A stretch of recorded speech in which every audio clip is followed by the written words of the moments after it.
All right, babe. So continuing from the first video, you want to see how I did the tracks at the bottom. Just make sure you refer to the first part of this unit. Okay, so again, you don't know how to pin the tracks to the cap. Just make sure you watch the little informational video that I have at the top of this unit as well. And you want to go you want to go cap with cap when you are pinning those tracks down to the cap, hunty. Okay, all right. So let's make sure all that hair is nice and neat and facing the same way. You don't want to be getting any of this hair sewn where it does not need to be sewn. Okay. But if you do, you can always, like I said, and I'll keep saying this, you can always take a red tail comb, and the hair should be silky enough to slide it right out. Okay. So I'm going to slide this in through here.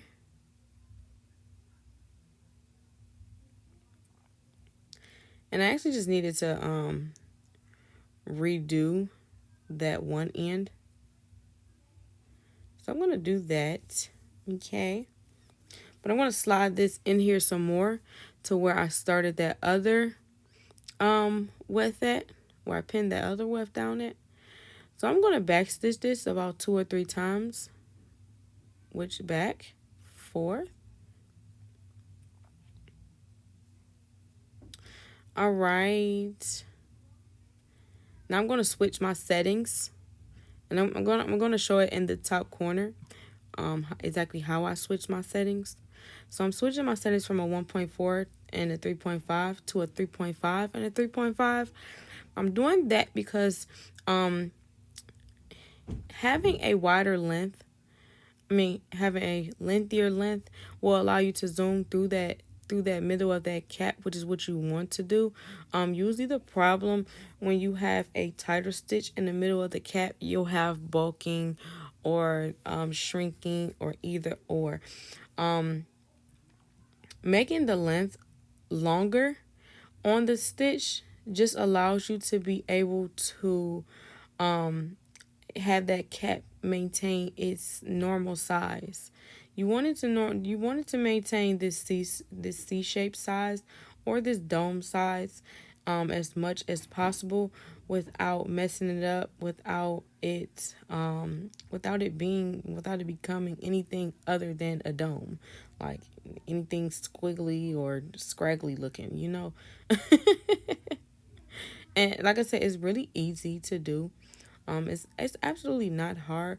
You just want to go super slow. And like I said in the previous video, if it makes you more comfortable to take the pins out before you sew over them, once you get to that point, then please do take them out.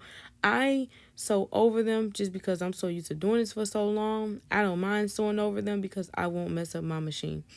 But if that makes you uncomfortable, then yes. Sew until you get to the pin, take the pin out, and then finish your wig. All right, so cap with cap. See that? And like I said, babes, I showed you in the other video how it locks it into there as well.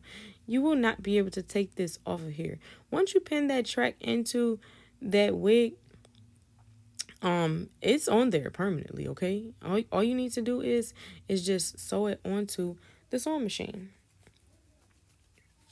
And also, babes, if you want to see the other angle of this video, remember I did a live on this. So this is the exact same wig that I did in the live that we did. So definitely rewatch the live if you want.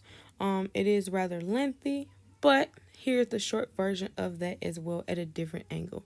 So as I said before, I do cut all of my tracks, whether that be singular or doubled. I can't tell you the last time that I folded tracks over. I don't like to do it. It messes up your machine. It jams your machine, and all in all, it's just entirely too much work to me. That's just my opinion. All right, so same deal. 1.4, 3.5, 1.4, 3.5. That just means that my length is really tight and my width is a medium size. So However, you have to configure your settings, which is why I give you guys the stencils beforehand. You need to make sure and see how your machine works. Everybody's machine is not the same, especially if you don't have the type of machine that I have, or you don't have any type of brother machine. Those numbers will technically mean nothing to you, but it can give you an ideal setting of exactly how it can give you ideal numbers of how your settings can be, or to get, tweak them to get them similar to those numbers. You know what I'm saying? Okay, all right. So, exact same deal. Run through the track, do the back stitch on the ends. See that? I do that at least 2-3 times. Sometimes I'll go overboard and I'll do 4. I have OCD with this, okay? But it's just to ensure that those ends do not come apart. I don't want anybody getting any of my wigs and the ends of my tracks are coming apart. I know for a fact the middle will never come apart, but they'll be highly embarrassing if my tracks are coming apart. I don't want that. I want to avoid that as much as possible. So, yes, hunty. On to the next track. I'm trying to fit, let's see. I think I fit about 3 tracks in the middle of here. I should be able to do that. Easy, easy, easy, easy peasy, lemon squeezy. So, let's go ahead and pin this in there. And as you can see, all of these are different lengths, and it's just to fill up this inside part right here. So they all don't have to always start on the edge of the cap. You can start them in the middle of the cap. And honestly, there are a lot of different ways to fill in this top part next to the closures.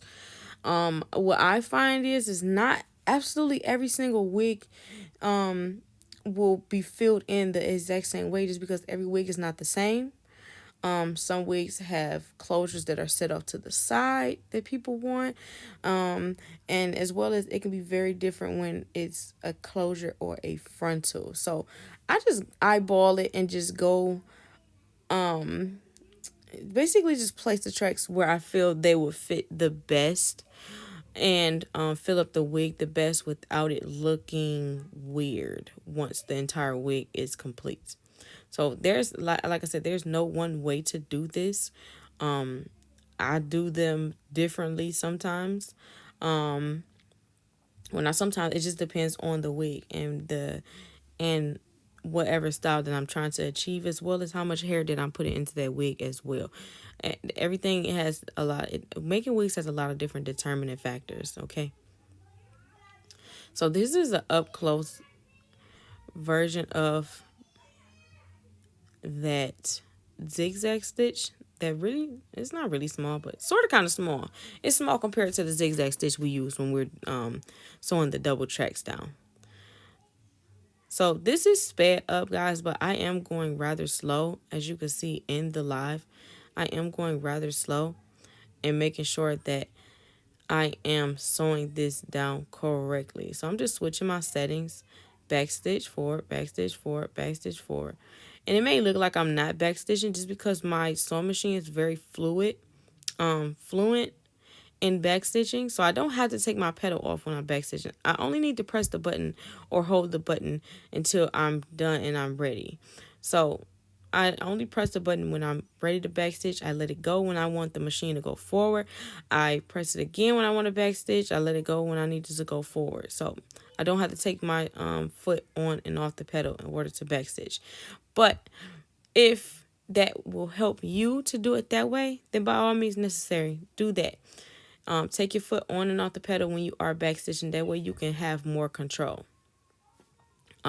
I just so happen to accidentally stumble upon the fact that my machine, I don't have to do it that way, and I can do it the new way that I do it now. And girl, it was on and popping from the end of the day. Okay, all right.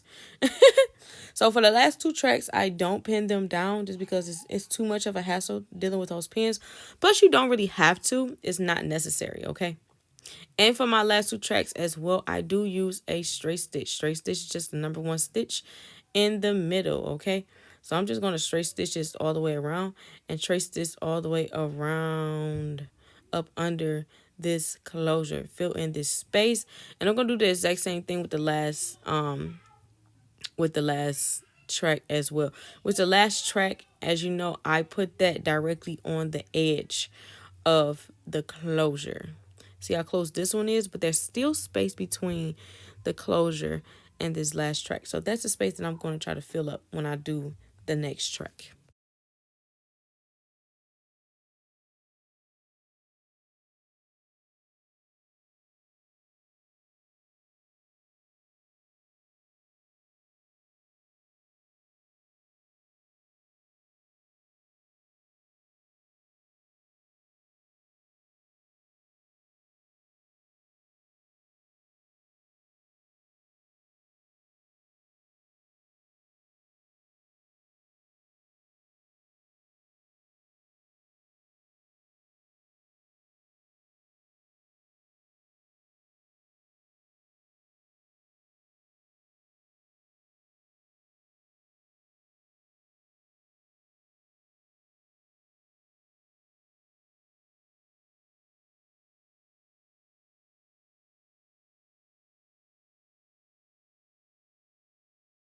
And babes, one last thing I wanted to share because I was showing you guys how I bust open those tracks on the live. And that's literally just me cutting them back open, whatever I doubled. If you don't want to have to go through that, then you don't have to cut them open.